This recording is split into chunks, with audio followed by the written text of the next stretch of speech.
En nada, en nada. Es una discusión que se aleja del pueblo, de los problemas de la gente. Así ha estado esta asamblea en todos estos meses.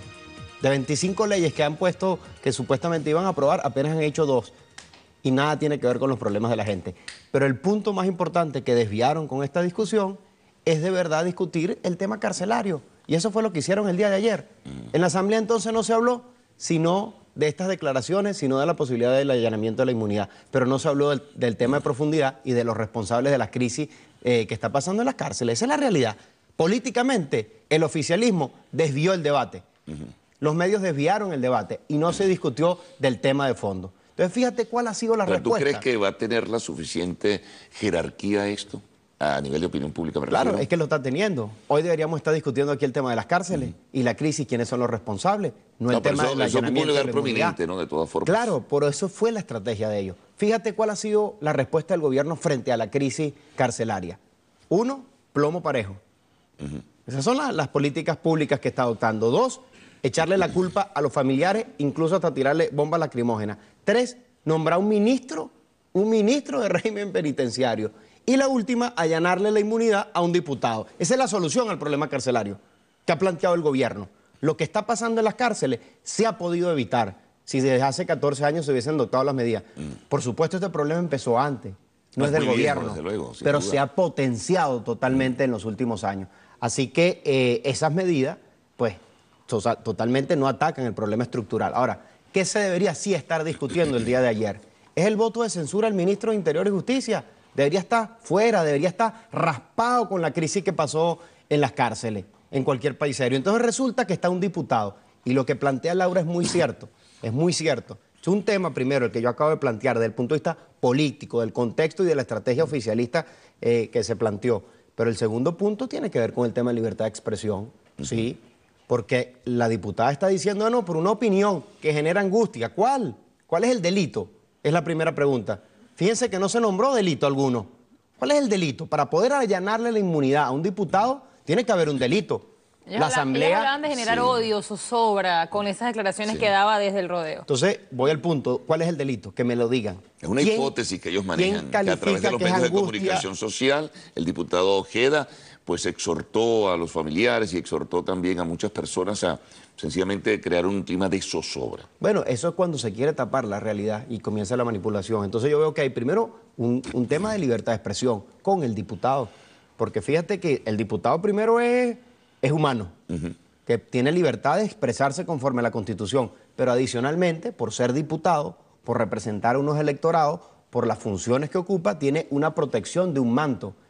Se le cuida más, por decirlo de alguna manera, para que pueda ejercer con toda libertad sus funciones. Bueno, eso es lo que estaba haciendo el diputado. Y fíjate lo peligroso, se plantea nuevamente hacia los medios de comunicación. O sea, si esto camina hacia el diputado Ojeda, también va a caminar hacia los medios. Pero de hecho lo asomaron, ¿no?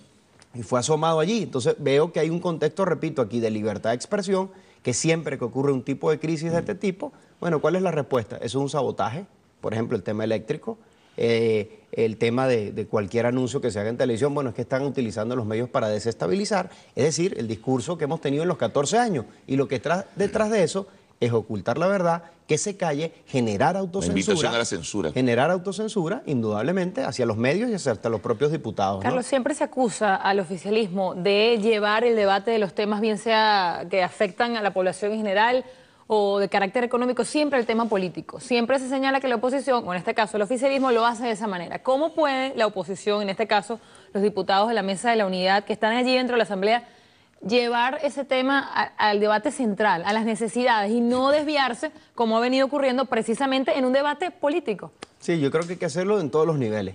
Uno, en la calle, como lo han venido haciendo. Muchos de estos diputados estuvieron allí en el sitio de los acontecimientos con los familiares. Yo creo que ellos son los principales, pues, personas que debe haber... ¿Eso se puede considerar un delito, que vayan los diputados, no, sí, que gocen de inmunidad y que vayan a conversar con los familiares? Pero es que estuvieron diputados del oficialismo allí, claro, tuvieron un trato preferencial porque se les dio información. Ahora, ¿por qué pasa esto? Fíjense que no ha habido fuente oficial. Los medios han estado afuera y simplemente el sector oficial es el único que ha tenido acceso. Medios públicos, únicamente. Medios públicos, el tema de información oficial, de las personas que manejan la información, pero no se le ha permitido llegar. Incluso uno de los familiares decía, ¿por qué no lo dejan pasar a ustedes? Queremos saber la verdad, que ustedes transmitan lo que está pasando allá adentro.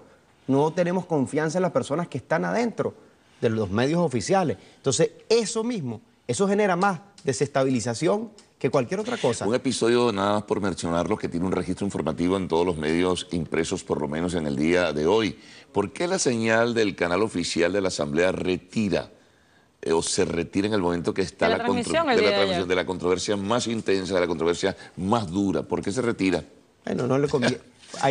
Esto es bien singular evaluarlo, al punto, ¿no?, de lo que está limitada la libertad de expresión. No, y lo irónico, porque se está evaluando allí y se está hablando de la actuación de los medios privados dentro de la cobertura del rodeo y la Asamblea Nacional se lleva la señal por 1 hora. Totalmente. Bueno, fíjate que es lo que siempre hemos planteado, pues el tema de libertad de expresión, el aspecto que tocamos de expresarte, de emitir una opinión sin ser sancionado, como lo pretenden hacer con el diputado o con los medios de comunicación para informar, también se da en el seno de la Asamblea, donde es un espacio de acceso a información que está controlada por el sector oficial, porque las cámaras que están ahí adentro solo pueden ser del sector oficial.